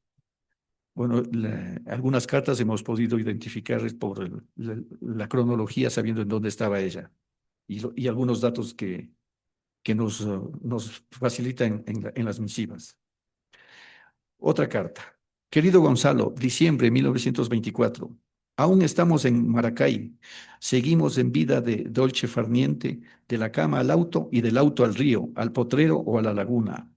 Yo, como lema de sortija o de tu sortija, canto mientras espero y no espero sino a ti. Lo demás no son sino eslabones para llegar más pronto o para llegar mejor. El canto que entretiene mi terrible impaciencia es también el canto de tu amor que veo y miro y siento en todos lados. Lo mismo en los paseos de la madrugada que en los del crepúsculo. Lo mismo en el encanto del río que en las escenas virgilianas de las vaqueras y en el de la luna mirada a través de los samanes, los cujíes y los carros. Cuando a toda prisa corremos en plena noche perfumada. Tú y siempre tú, hasta en el amor o en el deseo que se levanta a mi paso. La misma carta de María Eugenia que escribí mientras esperaba en pleno presentimiento tu llegada. María Eugenia es el personaje de Ifigenia. Si vieras, Gonzalo, cómo me acompañas siempre, a todas partes, rumiante e insaciable de las cartas. Instantes de banquete, me pregunto asombrada, ¿qué fenómeno inesperado es este fenómeno fisiológico de la fidelidad? Viene de la misma fuente, quizás de donde brota el amor maternal, porque es irrazonable, animal, bastante estúpido, y es el resultado de caricias, huellas de besos. Te repito, no lo comprendo. Aquí le hace una confidencia. Tengo un enamorado encantador. Es el menor de los, no pone el nombre. Aún no tiene 17 años y lo llaman el negro. Por su color trigueño, escribe versos en secreto y me adora en silencio. Yo también, como al Perucho, otro personaje de su novela, de mi novela, le sonrío pensando en ti. Y lo quiero como a los novillos que están todavía amarrados en los corralones. Su única declaración consiste en organizar cuanta cosa yo deseo, en regalarme quesos frescos y frutas y en decirme con una cara tristísima, ¿y qué me voy a hacer yo cuando se vayan ustedes? El pobrecito, de resultas de una difteria y un suero que le pusieron hace un mes, ha quedado con las piernas débiles, cosa que le dificulta mucho el caminar. Mientras los demás montan a caballo y corren o bailan, él se viene a conversar conmigo. Vuelvo a la carta amorosa. En la tarde, son ahora las 7 de la noche, estoy un instante descansando de un paseo en mi cama con el balcón abierto. Debe ser en París la 1 de la madrugada y pensando en el rebelión Nochevieja del año pasado, tristísimo en recuerdos para mí, no ceso de preguntarme en dónde estarás y con quién estarás en este instante. Felices Pascuas, que el año que viene, que habrá de ser más feliz que este año accidentado y doloroso, nos reúna en cualquier sitio para siempre. Tuya, Teresa. Ahora paso a una carta de 1927. Un fragmento. Recibí tu carta. Estaba sentida de que no me hubieras dicho bonjour al mandarme las incoherencias de Barba Gelata. Barba Gelata era un escritor, creo que uruguayo, en aquel ambiente intelectual de los hispanoamericanos en París. Si supieras por cuántas fases pasa en mí tu recuerdo durante un mismo día, cuántos reproches quisieras hacerte a veces y cómo se desvanecen todos cuando pienso que de veras te hago falta. Otra carta, hoy miércoles, que aquí no sé si lo fechó Belia Bosch, Efraín Villasís o yo. En fin, dice 1928, confiemos que sí sea ese año. Pero lo que dice es, mi amor, ¿por qué no me telefoneaste esta mañana? Estoy tan triste como unida a ti, intensamente como nunca lo estuve. Anoche, después de dejarte, me moría de tristeza y resolví ir a Caracas a vengarme de nuestro porvenir. Estoy ahora firmemente resuelta a trabajar en ese sentido, de manera que decidí durante algunas horas seguir viaje por Colón a La Guaira. No he podido arreglarlo, aún no estoy decidida a irme. Quiero Quiero lindo firmemente y por encima de todo hacernos un capital que nos permita vivir. Si las cosas se arreglaran, que se arreglarán, ahora siento que sí, sin necesidad de la carrera. Menos compromisos con menos dinero es siempre mayor bienestar y felicidad. Si no me fuera ahora, me iría en octubre. Es ya la única cosa que me preocupa y tú eres mi religión y mi ideal. Si Andrés no consiente en transacciones con el dinero que consiga y lo que tengamos en París, negociaremos en Lancer. Es ya mi idea fija. Si hubiese salido de París con la resolución que tengo ahora, estaría camino de Venezuela sin titubeos. ¿Por qué no me embrujaste tú? Te avisaré por cable lo que haga. Espérame, amor querido, no me olvides, ni seas débil. Yo creo, estoy segura que puedo darte mientras viva la mayor felicidad de que pueda gozarse en la tierra. ¿Cuándo volveré a verte? Tu Teresa. Otra carta del mismo año, el 22 de abril de 1928. Lillo querido, hoy todo el día has estado en mi pensamiento. No ceso de pensar de qué distinta manera te quiero de lo que te quería cuando vine a Cuyas hace 4 años. Cuánto, pero qué mal te quería entonces. Cuán nouveau riche del amor era. Ahora lo que me da mayor gusto es pensar que en el tumulto de personas que he visto pasar en todo este tiempo, no hay nadie con quien pueda establecer ni por asomo el acuerdo que tengo establecido contigo. Te soy fiel por impotencia, como una vieja de 75 años. El amor con su inquietud de ansias y de celos se ha extinguido en mí. ¿Cómo estarás tú? En otro plan quizás, pero con el mismo de Goat dentro del alma, como si lo viera. Como ya has de sentir algo teatral en los homenajes que te hagan. ¿Cuándo llegará el día de enviar al diablo literatos y políticos para vivir mansamente, dulcemente, en esa patria doble que sería nuestro matrimonio en Francia? ¿Cómo andarán las cosas por tu lado? A veces me decepciono, luego vuelvo a reaccionar. Al diablo mandaría todos estos proyectos si no me sostuvieras tú. Para mí sola me basta con lo que tenía, con lo que tendré si no tengo éxito. Contigo es otra cosa, todo me parece poco, todo inseguro. Una carta desde Bebey en 1928. Esto está divino, apenas 2 días de lluvia y volvió el verano. No sabes cuánto leo y con qué gusto saboreo y comprendo. Me paso las horas rodeada de diversos libros que voy leyendo por turno, como hacía hace muchos años en Juan Díaz, la hacienda de mi tío, y luego en casa de Emilia. Emilia fue su protectora cuando ella vivió en Venezuela, en Caracas. Espero en Dios que ahora, durante las mañanas, podré hacer lo mismo en Neuilly. Mamá y Mara vendrán, perdón, y María vendrán a fines de semana. María es su hermana, otra de sus hermanas. Tenemos ahora unos invitados soporíferos, un viajero fastidiosísimo, muy distinto a Huysmans, Ingeblick e Giner, que estaban hace un mes. Para mí es como si no existieran, lo cual equivale a soledad con compañía, cosa que no está mal. Te abrazo con todo mi cariño de siempre, Teresa.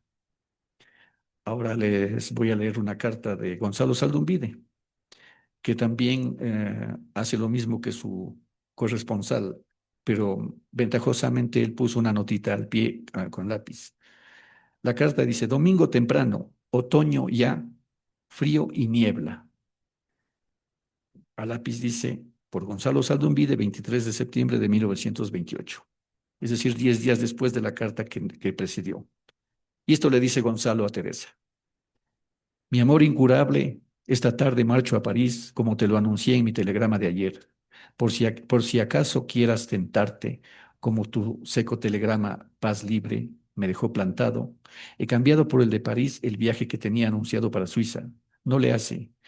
Mi vida que iré a verte aunque no quieras que te busque. Y no será en vano, y pactaremos nuestra alianza convirtiéndola de defensiva en ofensiva, y triunfaremos si tú me sostienes avant, pendant et apris. Es todo lo que necesito. Aprovecharé así esta ausencia para la nueva tentativa que concertaremos de viva voz, teniéndote entre mis brazos como siempre, con una infinita confianza y absoluta libertad de espíritu. Pero es preciso que hablemos, y te lo he pedido desde el primer instante en que se filtró esta interrogación como una promesa de oráculo. La pena, el temor, la alarma de mi ansiedad ante tu viaje no avisado me removieron tanto que se ve cómo en el remanso de mi seguridad de poseerte cualquier ráfaga suscita temor como de angustia. Perdóname si me he exaltado, pero es que tan lleno he estado de ti pensando cómo podríamos sacar partido de mi ida a Washington. Él iba como ministro plenipotenciario de Ecuador en Washington, que no podía concebirte desligada de mí ni para movimientos materiales, sino esperándome como esperaba yo ir a verte. Bueno, pues esta vez tú dirás, pero tendrás que ser mi amor. Tendrá que ser mi amor, visita rápida y precipitada, porque urge mi partida para los primeros días de octubre. No te fijes en el desorden y confusión de mis cartas, sino en el norte y en el móvil. Mi amor que nació para tranquilo y está aprendiendo a combatir. Escríbeme hasta el lunes a París y el martes otra vez acá, que volveré miércoles sin falta. Voy solo a preparativos de viaje, pasaje, papeles, ministerios, legación, compras, etcétera. Pero si tú vinieras por 48 horas, qué dicha. Elas, paz libre y yo, Juan Meme, Gonzalo. Una carta que se publicó bueno, la publicó Efraín en el año 2002. Esta es de Gonzalo Saldumbide. Se publicó, como ustedes recordarán, pues Saldumbide nació en 1882, entonces a los 120 años de conmemorarse su nacimiento, pues se publicó esta carta a Teresa, que había sido inédita hasta esa fecha que salió, hace 24 años. Le dice lo siguiente, Saldumbide. Amor mío, ¿cómo hablarte de Mama Blanca en medio de preocupaciones tan distintas? Pero no puedo resistir el placer de agradecerte el que me has dado, sin contar el sosiego que me ha traído el verte sonreír a través de las lágrimas que me acompañaban la lectura, con la visión del pasado mezclado a la del porvenir. Delicioso librito anterior a la tristeza de amar, ligero, casi aéreo y preciso, viene cargado de un sentido de la vida que parece experiencia de siglos y tan leve. Eres poeta de la verdad y tu espíritu dotado de signo de toda naturaleza rica y generosa se expande en simpatía universal, en intuitiva comprensión de todo. Te amenazaba el peligro del género, caer en el cromo, en el adorno de chimenea, en la estampa de barbería, de una bonitura demasiado evidente y enseguida empalagosa.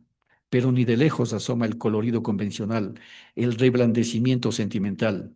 Aún sin la sal vivaz de tu ironía, sin el azúcar de la bondad que tú das por indispensables en la vida y prodigas en tu relato, esas poéticas evocaciones tendrían un sabor de penetrante gracia substancial, de persuasiva efectividad. Con el aliño de la malicia que les añades, son de un encanto aún más particular. No son memorias de un testigo ni de un actor, no son cuadros de pintor ni proezas de literato. Son como el fruto espontáneo de una gran abundancia de corazón, pero de un corazón casi viril por lo sobrio, lo pertinente, lo reflexivo. Condescendiente, optimista por efecto de la misma duda trascendental sobre el humano destino, te muestras a un tiempo sensible y fuerte. Es lo que te hace a la vez mujer equilibrada y artista completa, porque mucho arte, y del más ingenuo, del único, hay en tu manera de crear enseguida un ambiente en que tus personajes se mueven con holgura y naturalidad y se van presentando por sí mismos, cautivando a todos y a pesar de su don de vida innata, dejándose bañar poco a poco en la gracia melancólica de la irrealidad. No eres gráfica, eres sugeridora. El paisaje no visible, pero circunstante, lo haces sentir como las demás cosas que no expresas, pero que están alentando en torno. La evocación de cuadros y personajes no dibujados. Es más difícil y tú lo logras perfecto. Mamá Blanca irradia dulcemente el encanto de otra edad y como de un mundo desaparecido nos llega todavía el resplandor. Y has dado a sus recuerdos vesperales de buena abuela una frescura matinal. Y esta transposición está tan bien hecha que la ilusión de poesía y realidad es acabada. ¿Y qué decirte de nube de agua y nube de agüita de pochocho? Y se acabó trapiche. Eso es gran arte, casi sin saberlo. Tu concertado, concentrado lirismo, tu lirismo inmanente vive y brota como el agua. Es la poesía de la verdad, De arte no tiene sino el acierto de los matices, los toques breves y decisivos, las luces y sombras. Eres criatura privilegiada y aquel de tus privilegios el más inhumano, de poder ser cruel y dura con eficacia certera, con acerada punta de lucidez implacable. Solo te sirve para pasar como abriendo una brecha de luz a un plano de más allá, el que siempre pareces tener presente, y es superior filosofía de la vida. Cactus y alimañas, con qué elegante desdén a veces son aplastadas, como ocupándote solo de poner el que enferma para el arranque de un nuevo vuelo. Exenta de rencor en la adversidad, libre de disciplina sistematizada en el equilibrio de fuerzas hondas y densas que resuelven en ti, son continuos. Como olas de fondo en una ensenada, eres buena porque eres grande y te muestras magnánima sin advertirlo cuando te evades en música y flotas como libertada de pequeñeces. Tus libros son eufóricos, adorables como tú misma. Negligente y nostálgica pareces andar y vivir en verso, en un ritmo de soledad abstraída que te envuelve y preserva, y vuelves a la realidad purificada, lírica y sensata, aérea y familiar. Lírica y sensata tienes una forma de espíritu feérico en sus menudencias, y mientras te agachas risueña a coger leños inertes, ya se adivina la llamarada con que has de hacer tu fiesta transfiguradora. Los aspectos poéticos que desentrañas de cosas toscas, con bonhomía y como por magia natural, son de poesía esencial. Ese aire ensoñado que tienes ahí está sin que lo destruya tu perspicacia. Sin mostrar los escalones, llevas a poner en alturas de donde se columbra más y se respira mejor. Y al hacerte sonreír, dejas ese dejo de melancolía impregnada de reflexiones implícitas. Todo eso junto hace que tu libro, por sencillo que hayas querido hacerlo, se quede resonando adentro y que se vaya tu imagen a los adentros del alma, a donde están indescifradas las más vitales interrogaciones. Después de la zarza ardiendo de Ifif, como refresca el hálito campestre de esta égloga prenupcial. Tu libro es eufórico, adorable como tú misma. Me siento como la ortiga de tu campo, pero tú eres buena. Tuyo, aunque me extirpes, Gonzalo.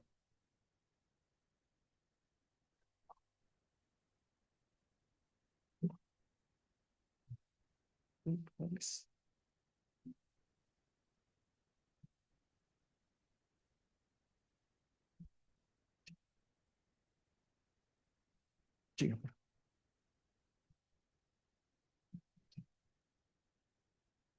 Como pueden ver, aquí están algunas de las obras que se han publicado de ella, ¿no? Sus dos novelas, las tres conferencias, un epistolario íntimo a Rafael Carías.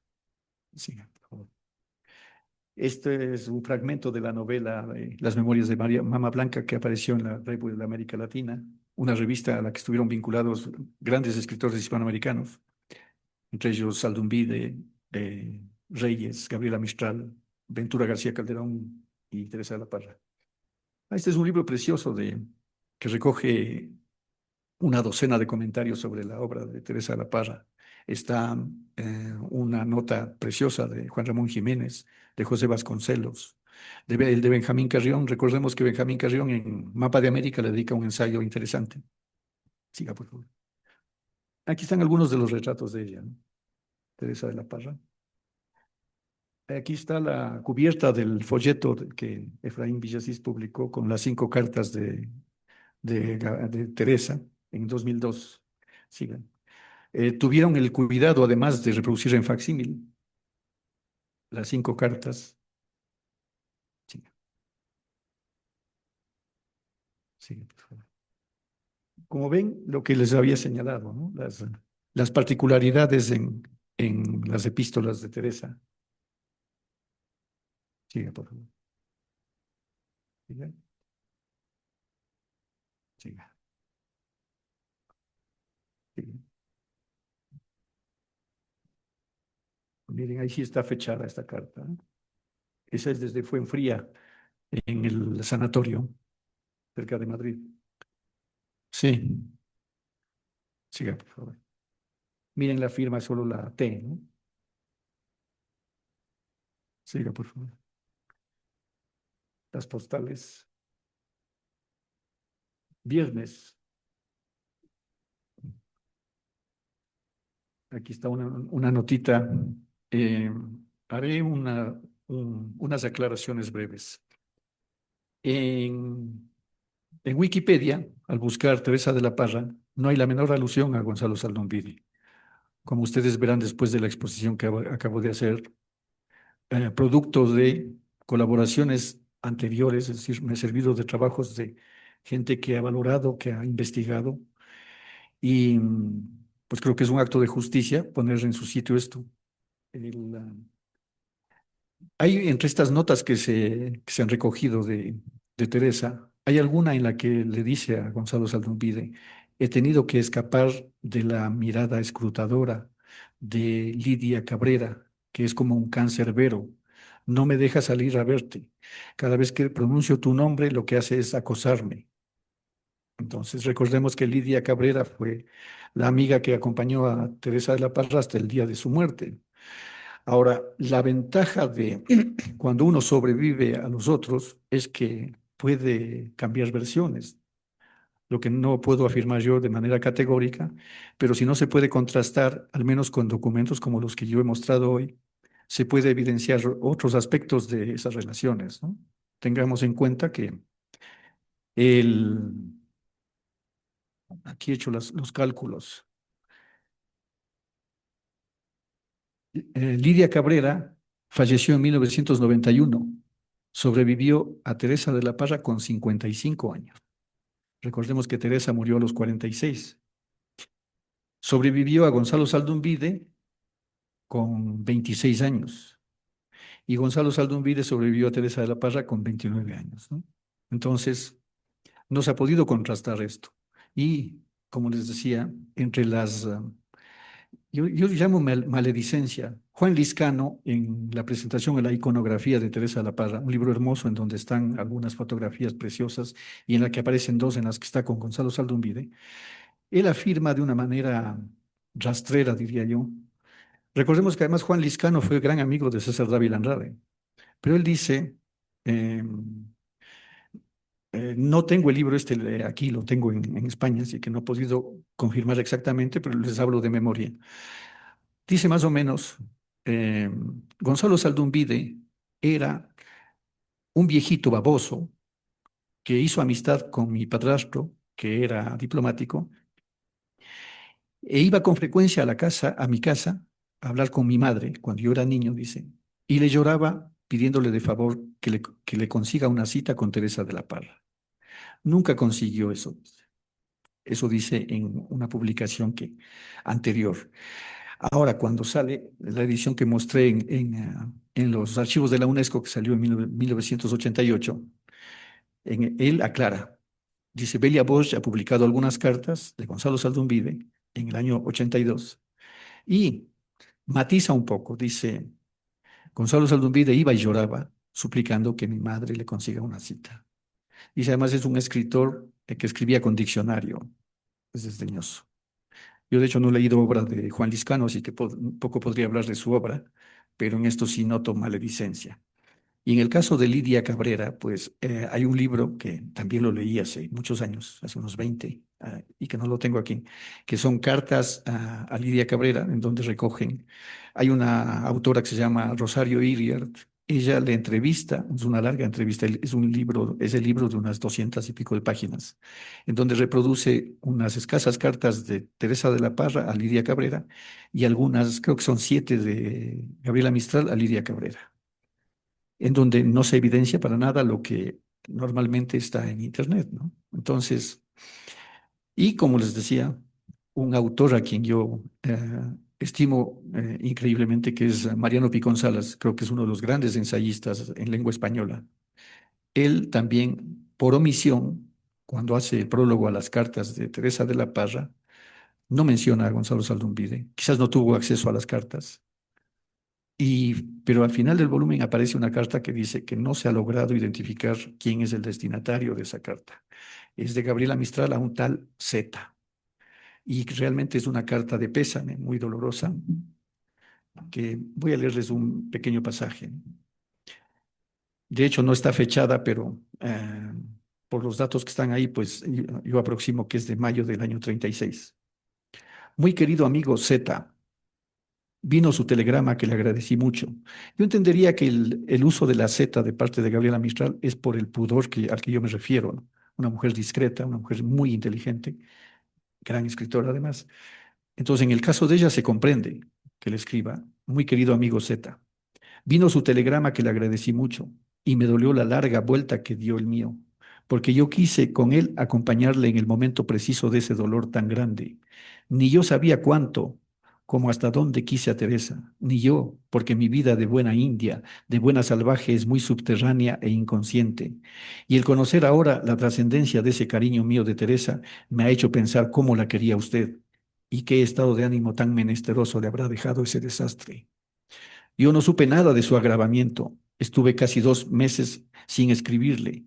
Llovía sin parar, 5 meses de lluvia. Y yo quería indicarle la validez de un sanatorio en la Sierra de la Estrela para traerla aquí. Dios mío, en esta espera se nos fue. Mi amistad verdadera con Teresa fue del último año, del tiempo de España. Me la encontré en Barcelona hace 18 meses. Me impresionó su mudanza física, pero se había vuelto la criatura tan mágica en gracia pura que olvidé enseguida su destrozo.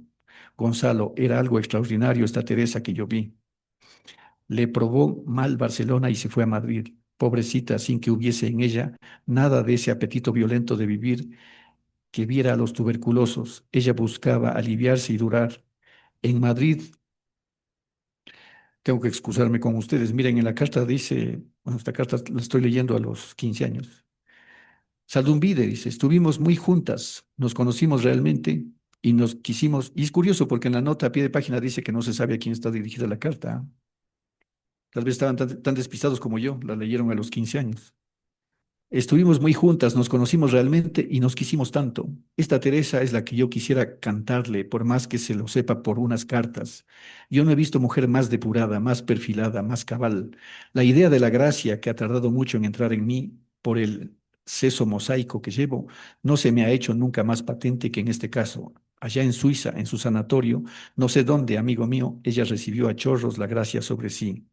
Yo no tengo de ello ninguna duda. El ser de encanto que conocimos en París subsistía, pero el hechizo ya no tenía gota de mundano. La cortesía era ya una dulzura de orden sobrenatural. Sus vistas respecto del mundo me dejaban perpleja y nuestras conversaciones sobre el alma son el único maná de mis últimos años vividos en vano con las gentes. Me daba vergüenza cuando al llegar a su casa, yo vivía en las afueras de Madrid, ella me servía de su mano, el café o la fruta. Para quienes conocen Madrid, en algún momento Teresa de la Parra vivió en un edificio que estaba cerca de la Plaza de Oriente.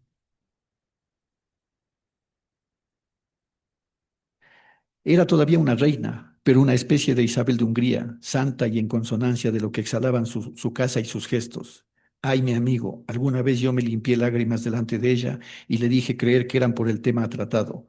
No eran siquiera por su enfermedad, eran por su estado de gracia, eran de agradecimiento a los espíritus angélicos que la entregaban así por un tiempo a sus amigos.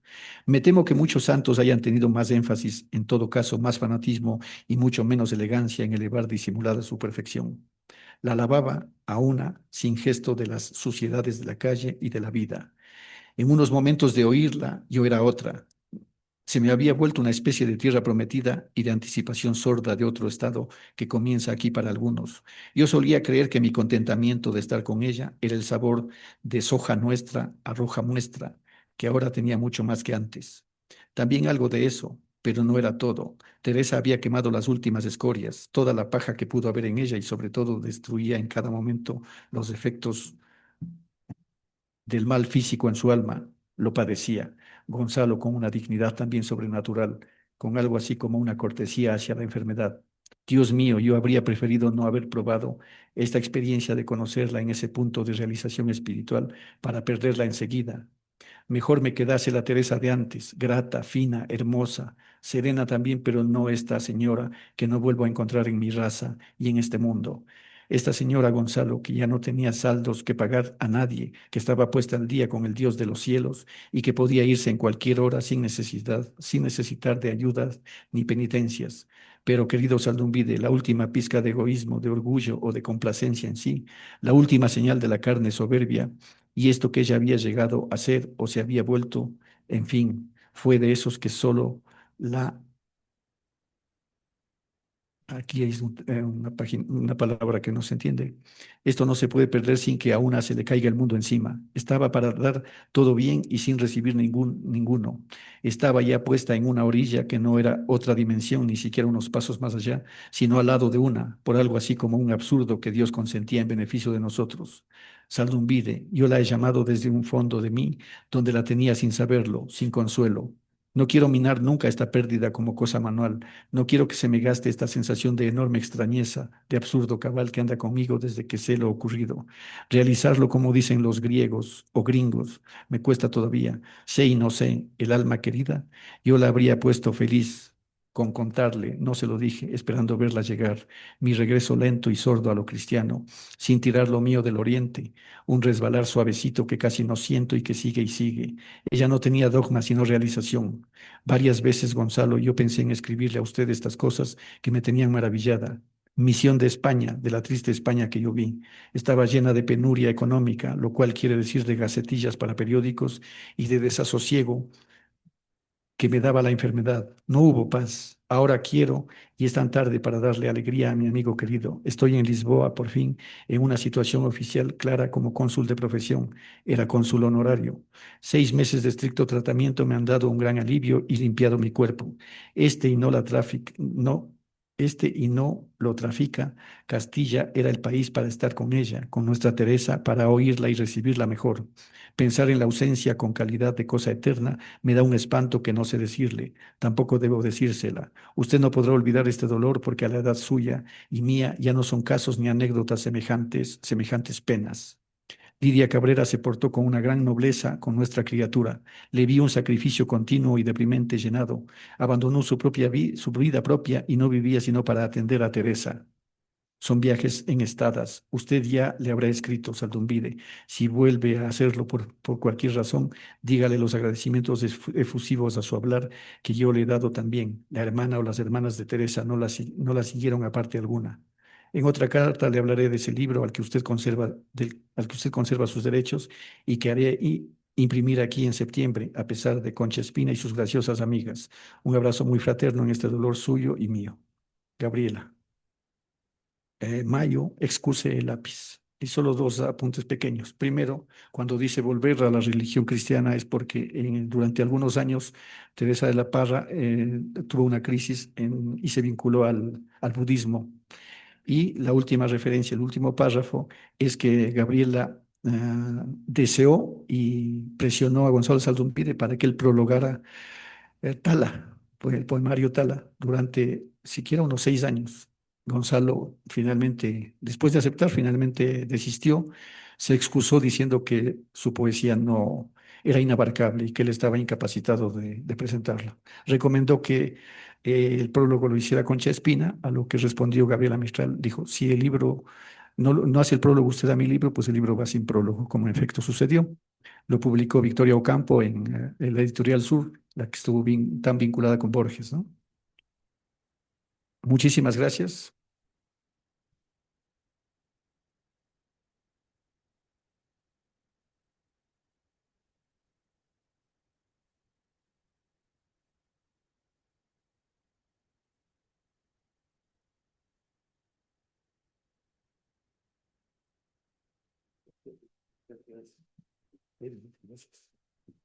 Bueno, agradezco a todos su presencia aquí y la Academia Ecuatoriana de la Lengua les invita a un vino de honor. Muchas gracias.